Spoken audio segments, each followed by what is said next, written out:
Middle class family कम पैसों में घर चलाने का क्या तरीका है। आमदनी कम है या ज़्यादा, खर्चे इतने ज़्यादा हैं कि समझ ही नहीं आता कि किस तरह मैनेज किया जाए।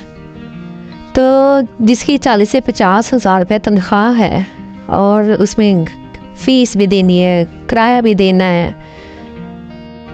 बिस्मिल्लाहिर्रहमानिर्रहीम, अस्सलाम वालेकुम। क्या हाल चाल है आप लोग के? ठीक ठाक है, होपफुली आप लोग ठीक ठाक होंगे।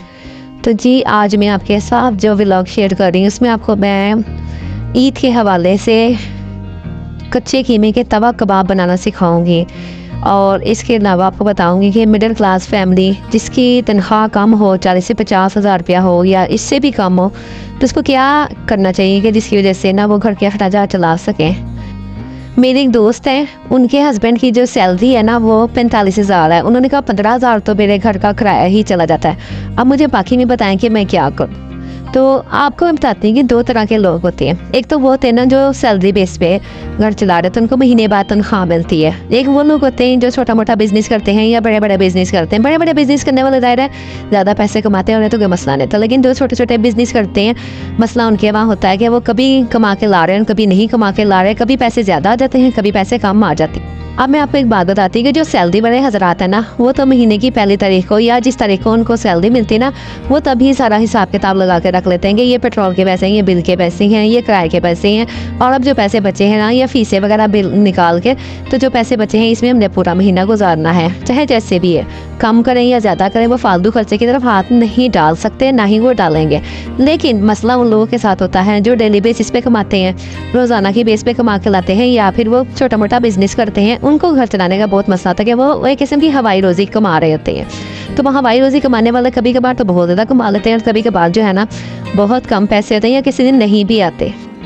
तो इसका तो मैं आसान सा आपको ये तरीका बताऊंगी कि आप लोग ना हफ्ते का राशन घर में ला के रखा करें। हफ्ते भर में जितनी भी चीज़ें इस्तेमाल होती हैं ना उनकी एक लिस्ट बनाएं, वो ला के रखें। और जो लोग सैलरी बेसिस पे काम करते हैं वो महीने का घर में राशन ला के रखेंगे अपने हिसाब से कि घर में 4 अफराद हैं, 5 अफराद हैं, जितने भी हैं, और वह जितना उनका इस्तेमाल होता है वो सारी चीज़ें ना लिखेंगे और उतनी महीने भर के लिए ला के रख लेंगे।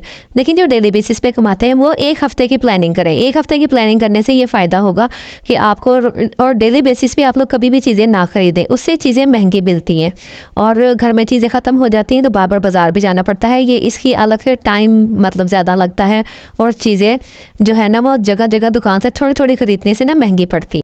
और दूसरी बात है कि जब भी आप राशन लेते हैं ना तो जगह जगह दुकानों पे पहले रेट मालूम कर दिया करें। वो लोग एक दूसरे की मुकाबलेबाजी में कम ज़्यादा बेच रहे होते हैं, तो आपको जहाँ सूटेबल लगता है, रिलायबल लगता है, आपने वहाँ से ख़रीदना है। आपने सब्ज़ी खरीदनी है तो हमेशा सीजनल ख़रीदनी है, आपने महंगी चीज़ें नहीं खरीदनी। आपने सस्ती से सस्ती चीज़ें खरीदनी है और देखना है कि जो सीजनल है, ये नहीं कि मटर का सीज़न है नहीं, वो महंगे मिल रहा है और आपने वो ले लिए।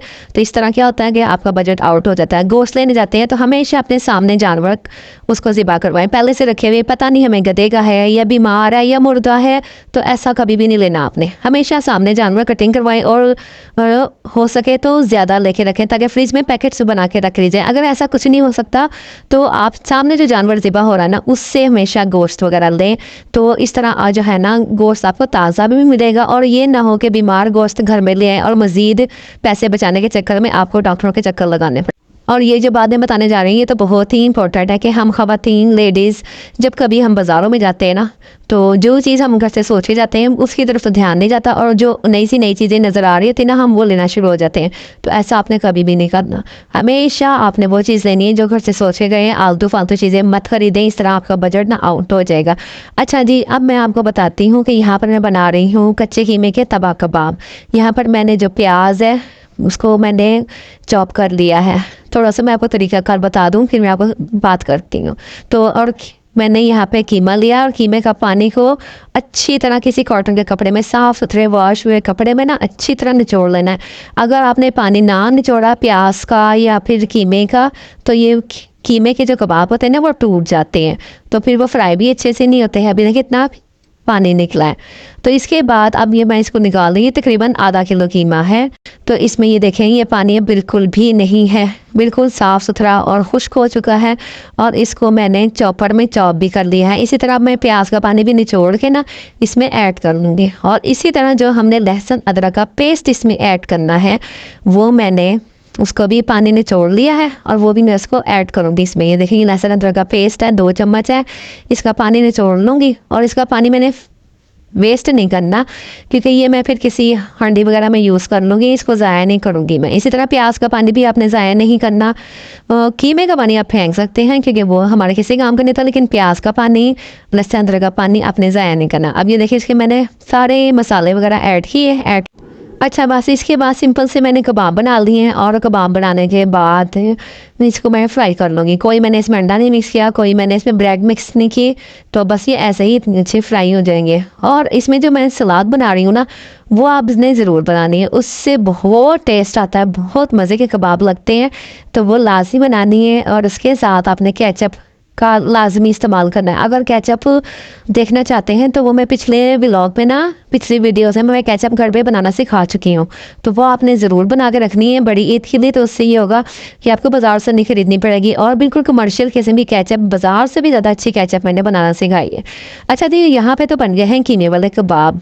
तो मैं आपसे बात कर रही थी कि जब आप बाज़ार जाया करें ना, जब चीज़ें ख़रीदा करें तो आपने फालतू चीज़ें बिल्कुल भी नहीं खरीदनी। आप अपना थोड़ा सा दिल मार लें, कुछ नहीं होता, जो हमने सामान ज़रूरत है वही लेके आना है। तो दिल तो करता है कि बहुत सारी चीज़ें, जब अल्लाह पाक हालात अच्छे करे, आपको कामयाबी दे, अल्लाह पाक रिस्क के दरवाजे खोल दे, तो आप ज़रूर हर चीज़ खरीदें। तो रिस्क के दरवाजे खोलने के लिए आप सदका खैरात लाजमी किया करें, इससे बहुत ज़्यादा रिस्क के दरवाजे खुलते हैं। और ख़ास तौर पे घर वालों के साथ ना सिला रहमी के साथ पेश आए। बच्चों पे आपने झगड़ना नहीं है, बिल्कुल भी बातचीत जो है ना वो सख्त लहजे में नहीं करनी, आराम से प्यार से बात करें तो इंशाल्लाह ताला। और आप अपने फैमिली बजट को लेके चलते ही जाएं और आहिस्ता आहिस्ता सारे काम जो है वो मैनेज होते चले जाएंगे और कम पैसों में भी अल्लाह ताला बरकत देगा। और एक दिन आएगा इंशाल्लाह ताला कि आपके भी हालात अच्छे हो जाएंगे, बिजनेस अच्छा हो जाएगा। साथ में अगर आपके अंदर कोई स्किल वगैरह मौजूद है तो अपने हस्बैंड का साथ दें, अपने घर वालों का साथ दें, तो इस तरह मिलजुल के काम करने में भी अल्लाह ताला बरकत डाल देता है। तो जब कभी हालात साजगार हो तो जॉब छोड़ दें और हस्बैंड के लिए ज़रूर दुआ किया करें। जब कभी वो घर के बाहर जाएं या घर में कोई भी मर्द बाप भाई वगैरह आते हैं तो आते हुए बिस्मिल्लाह पढ़ा करें कि अल्लाह पाक इनको ज़िंदगी तंदुरुस्ती दे और खैर खैरियत से ये लोग वापस आ गए हैं। तो ये सब चीज़ें हैं, जब हम इन चीज़ों को मैनेज करेंगे, इन चीज़ों का ख्याल रखेंगे तो इंशाल्लाह ताला हमारे हालात भी ठीक हो जाएंगे और हमारा बजट भी अच्छा हो जाएगा और हमारे घर के मामलात भी दुरुस्त होने शुरू हो जाएंगे।